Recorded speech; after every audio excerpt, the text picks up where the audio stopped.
Finally, last but certainly not least are the non-contiguous states. We've got the states of Alaska, way up here above Canada, and Hawaii, which are islands way out in the Pacific, almost in the center of the Pacific.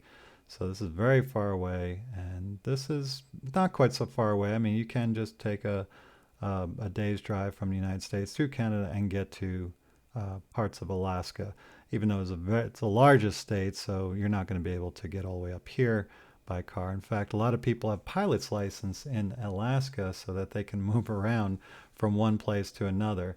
Not the easiest place to get around. All right, so let's first take our vocabulary word here, glacier, a frozen river or sheet of ice moving slowly down a slope or a valley. So these glaciers, we talked about them with the Canadian Shield last year, but glaciers are still present in Alaska, so that's why we're talking about it here. Speaking of Alaska, the city, again, we have two states, two cities. Juneau is in Alaska.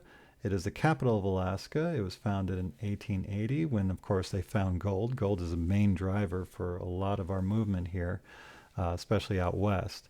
It's accessible only by boat or air, as I mentioned before. There's no roads going there. It's very mountainous, very difficult to get to.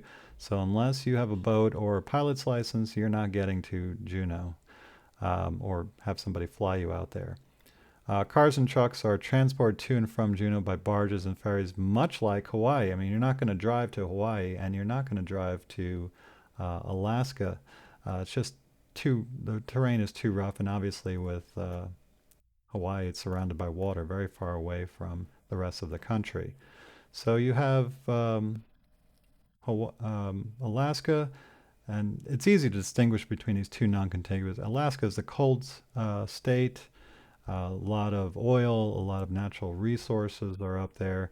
And then you've got the warm city of Honolulu in Hawaii. It's located right here on the island of Oahu. And if you want to go on vacation and go to a beach and see something beautiful and just enjoy yourself, Hawaii, highly recommend Hawaii. It is absolutely as advertised. Um, I don't know anybody that went to Hawaii and says, I don't know, it wasn't that good. Everybody enjoys them, so you know what you're getting when you go to Hawaii. Feels you feel very isolated though. You are in the middle of nowhere. There's nothing else around you. No other states. It's not like let's go take a drive somewhere else. In fact, you can't even get from island to island unless you take a boat or a plane. Really, a plane to each of the islands here. If you take a plane to Oahu, you go to a hotel there, and you get a car. You're staying on Oahu, and you can go around the entire island in just a couple of hours and see everything. Stop along the way and really be touristy. So Alaska was purchased from Russia in 1867. That's how we got that.